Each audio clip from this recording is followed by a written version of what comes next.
Ito yung bahay.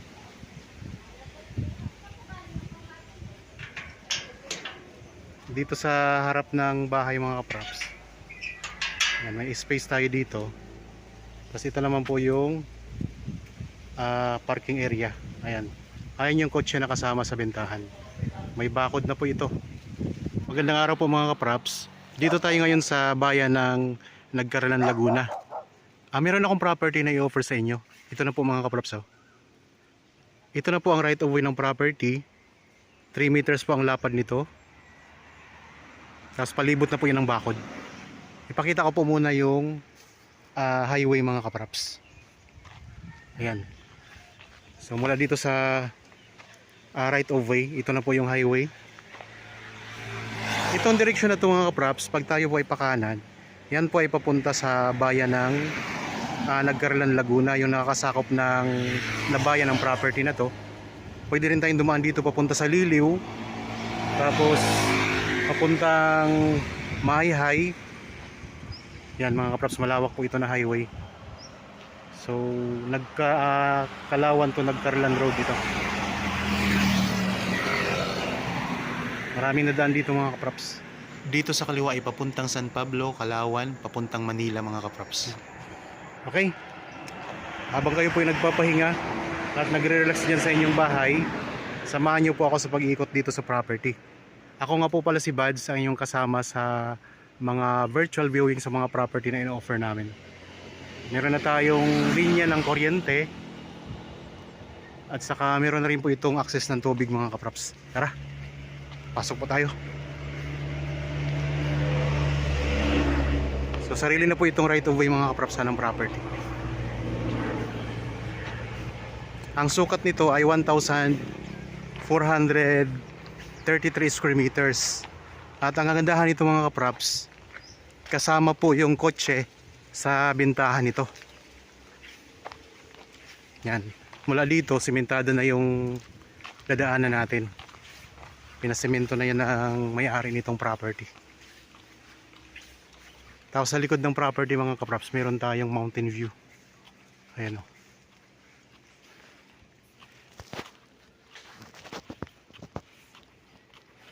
Ang distansya ng Nagkaralan sa Manila mga kaprops, kasi may mga nagtatanong ay nasa 2.5 oras. Yun yung distansya mula sa Manila. Tapos ang distansya nito sa town proper ng Nagkaralan, estimated lang po mga kaprops, ay mga 12 to 15 minutes travel time. Yan, ito na po mga kaprops ang property. 3 meters ang lapad dito right of way ha. Tapos dito, di ba may bakod po dyan. Itong nandito mga kaprops, sako po ito ng property. Huli kasi itong nabili ng may-ari nitong ino-offer ko. Yan, mula dito sa bakal na ito mga kaprops, kasama po ito. Hanggang pa ganun po. Tapos yan dito. Ito, kasama po ito pa ganun mga kaprops. So hindi niya po ito nabakuran kasi nauna siyang magbakod bago niya ito nabili itong property na nandito sa labas. Itong malinis na yan, yan po ay kasama pa ha, sa 1,433. Okay, pasok po tayo sa gate. May mga tanim na rin yan na frog grass mga kaprops.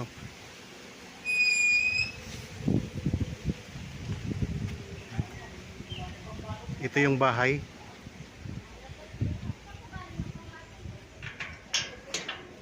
Dito sa harap ng bahay mga kaprops. Yan, may space tayo dito. Tapos ito naman po yung parking area. Ayan. Ayan yung kotse na kasama sa bentahan. May bakod na po ito. Yan ang bakod mga kaprops. Tapos may barbed wire rin siya sa taas.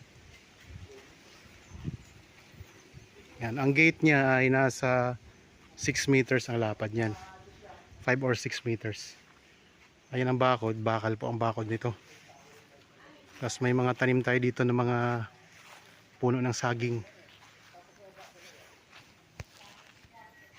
Itong halaman o damo na ito mga kaprops, kapag tag-ulan na, yan ay babalik sa kulay green. Ngayon kasi ay tag-init kaya nalalanta po siya. Ilang kwarto yung bahay, kuya? So meron itong 2 kwarto ang loob ng bahay.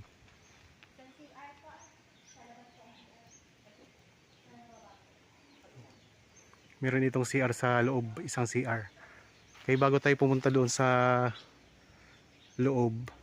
Saan ang daan pa akyat? Sa parking? Sa parking? Okay. Meron na rin itong mga, kasama ang mga gamit.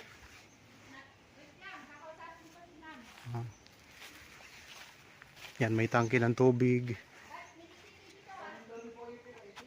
Mayroon na rin itong mga CCTV mga kaprops. CCTV camera. Tapos may mga kulungan tayo dito ng mga alagang manok. Ayan. So palibot na lang bakod. Ayun bakod mga kaprops sa likod. Oh.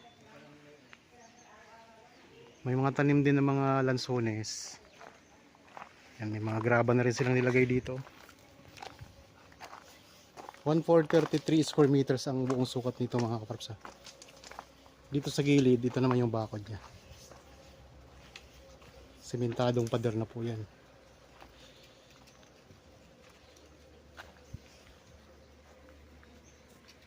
Meron din itong mga katabi na mga property ng mga kaprops na may rest house. Mayroon itong katabi sa may bandang unahan doon sa pinanggalingan natin kanina. Tingnan nyo ang bakod dito sa harapan. Steel bar siya na may pintura, tapos may tubo din siya. Oh.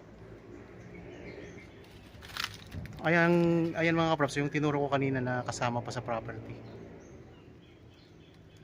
So may ano naman siya, may tanda naman siya, yung ano na yung nylon. Yun yung tanda ng boundary niya. At saka yung hawan na yan po yung kasama pa po sa property na to. Kung gusto niyo magpa-schedule ng actual viewing para makita nyo ng personal itong property, kontakin nyo lang po kami sa mga contact details na nandyan sa inyong mga screen. Ito ay malapit na lang din po sa bayan ng Kalawan at malapit lang din po ito sa bayan ng Victoria mga kaprops. Meron na tayo ditong water pump. Ayan o. Yan, ito yung source ng tubig natin.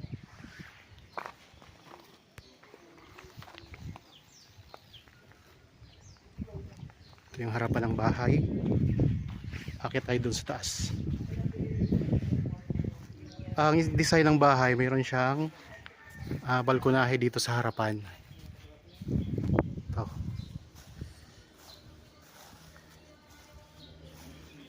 Yan, ayan ang CCTV. Maaliwalas po mga kaprops ang pwesto dito.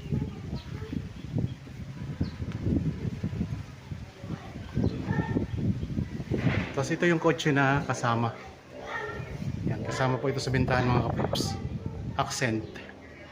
So ang mga detalye ng property na ito at iba pang mga importanteng details ay mababasa nyo po sa description box. At ang presyo naman ito ay mababasa nyo po sa title at saka sa description box din po. Yan, ito yung parking area. Ano, perhaps ang parking area. Bago pa lang tong kotse.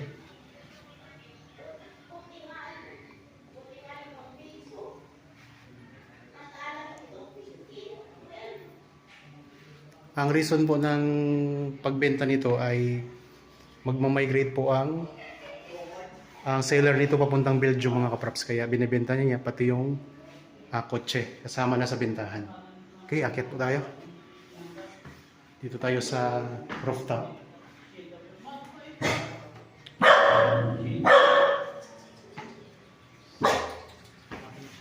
So open space dito ang rooftop. Yan. Malawak na space. Yan. Dito tayo sa may taas na, sa rooftop na tayo. Tapos yan, kitang-kita natin dito yung buong paligid ng property. Ayan ang bakod niya. Sa likod na po itong part, itong area na to. May maraming mga tanim na saging. Tapos ayun ang bakod, ang boundary nito, yung mga may pader na semento. Tapos mountain view po ito sa likod dito. Yan dito sa gilid.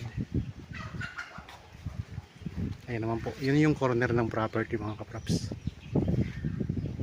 Pwede kayong mag-alaga dito ng mga manok. Ay kagaya yun, may mga alaga silang manok.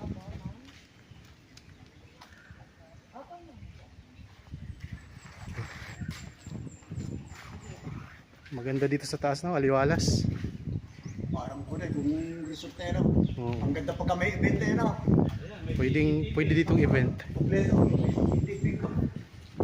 Yan, may kubo pa kayo dito. Oh. Kubo na kawayan. Yan, ikot ko lang ang camera ha. Dito tayo sa rooftop itong property.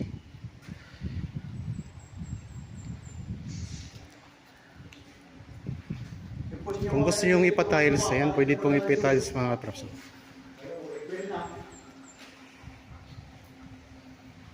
Isang buwan na pang maliit. Pakita ko rin yung gilid ha. Ayan o.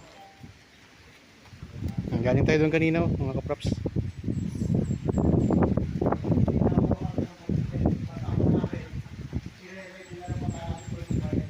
Yan mga lansones daw yung lansones niya. May kamyas din pala. Ayan, may kamyas eh. Sarap ditong ano, tumambay sa taas. Kasi ang sarap ng hangin, presko. Ulitin ko lang ha, yung nandun sa labas, yung hawa na yun, kasama ko po yun sa property. So, kaya po siya hindi nasakop ng bakod dahil huli po yung nabili ng may-ari nitong property mga kaprops.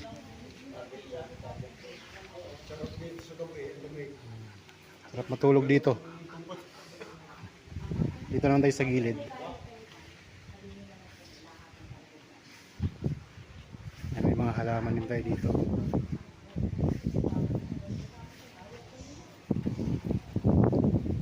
Yan, ito yung kawayan na kubo. Tapos meron tayong CR dito mga kaprops. CR po yan. Mayroong CR dito sa taas.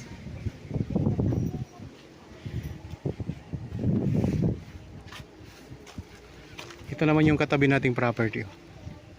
So hanggang dito lang kasi tayo sa padiran na ito mga kaprops. Ito ibang property na po yan. Pakita ko lang yung katabi natin. Marami ding mga lansones. Oh. Meron ng linya ng kuryente at tubig itong mga kaprops ha. May mga CCTV na. Ilang kwarto ulit? Konsay? Dalawang kwarto. May dalawang kwarto sa loob. Doon sa baba nito. Yan. So kung interested po, kontakin nyo lang po kami sa mga contact details na nandyan sa inyong mga screen. Mayroon tayong Viber, cellphone number, Facebook Messenger at saka WhatsApp.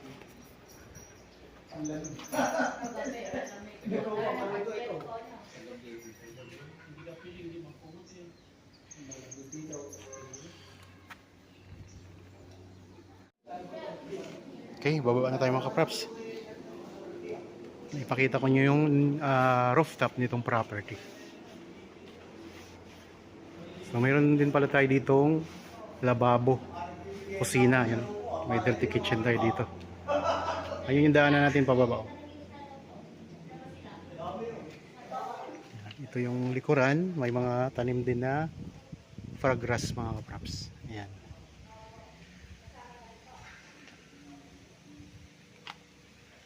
Kung interested po, kontakin nyo lang po kami sa mga contact details na nandyan sa inyong mga screen. Meron tayong Viber, cellphone number, Facebook Messenger at saka WhatsApp mga kaprops. Okay, balik na tayo sa baba.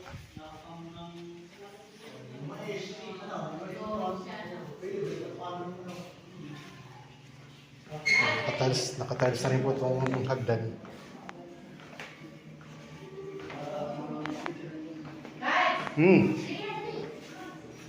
Asa na? Ayun, doon siya ako. Ano nga to? Tinitingnan Doon ako sa harap dadaan. Sa harap ako dadaan. Pasok. Sa harap. Bili. Sa harap. Sa harap. Pasok tayo dito sa Iba-iba. bahay. O yung kasama si ano? Si Igoy. Yan. Ay, iba naman pala. Dito tayo sa kusina.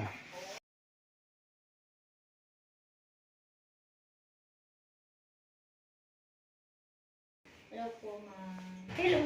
Upo kayo. Sigaw mo na po na. Iba-vlog mo na. Yan. Ito yung CR mga kaprops.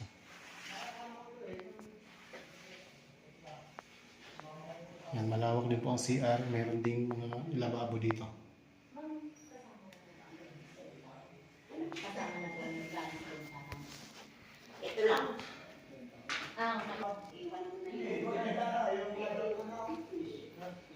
Yan. Meron tayo dito mga kaprops. Mga built-in cabinet.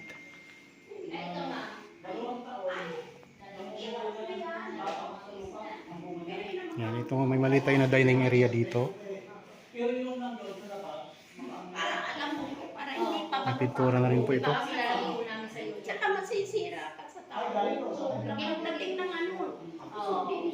Yun nga po, ginagawa ko namin. Kaya pinikilat ko namin. Yan, ito kasama po ito sa bentahan mga kaprops. Sa balde? Opo. Sa balde. Itong lamesa nito.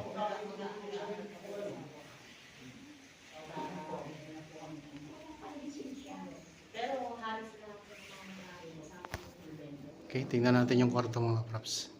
Ito na maiwan naman. Itong dalawa. Ito lang, Ito kasama to. Kasama. Kasama to. Ito lang ha. Dito tayo sa kwarto. Ang kasama lang po mga kaprops, ito lang yung upuan na to, sofa, at saka itong lamesa. Saka yung rep. At saka yung maliit na ref. Oo, Maliit. Maliit, dalawang ref ano? Dalawang ref. Yan. Ito yung ref hindi mga naman siya tagal naman na to. Ito talaga, bago yan na ano na yan. Kaso, siyempre, old model na. Yan, ito yung ref na maliit, saka ito naman yung isa. Ref, isang sofa, at saka yung lamesa, yung dining table. Nara yan. Nara yan. Nara pala yung dining table mga kaprops. Lifetime yan. Tapos ito naman yung kwarto, dalawang kwarto po ito, pero hindi kasama yung ano mga kaprops. Makuha mo yun.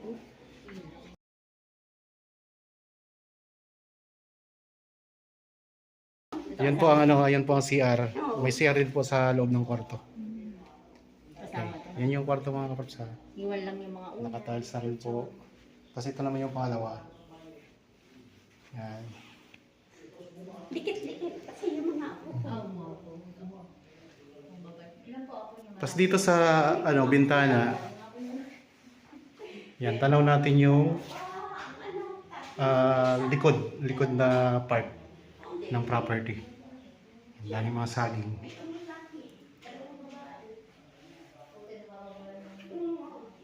Tapos ito na yung gilid. Oh.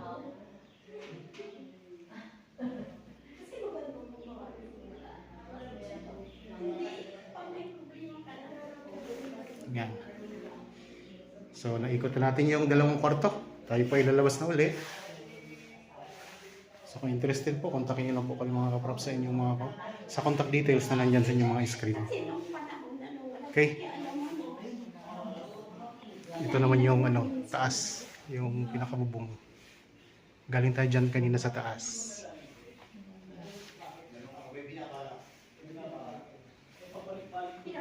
Tayo dumaan kanina sa kusina sa kabilang exit. So ngayon dito tayo dadaan sa harap naman. Dito. May tao dito. Tapos, dalawa rin. Ito yung Andyan balkonahe. Di tapos Yan. minangungan ko. Tapos tinawagan ko si Boyet. Inabot nila dyan. Yung pala, Okay, dito na tayo ulit sa labas mga kaprops ng bahay.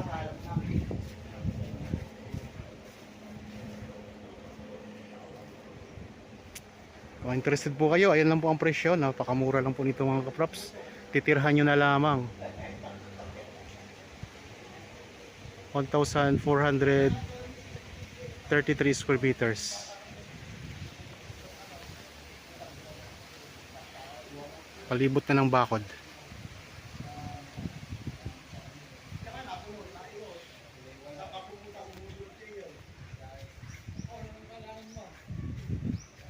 Yan, ito yung gate natin ha.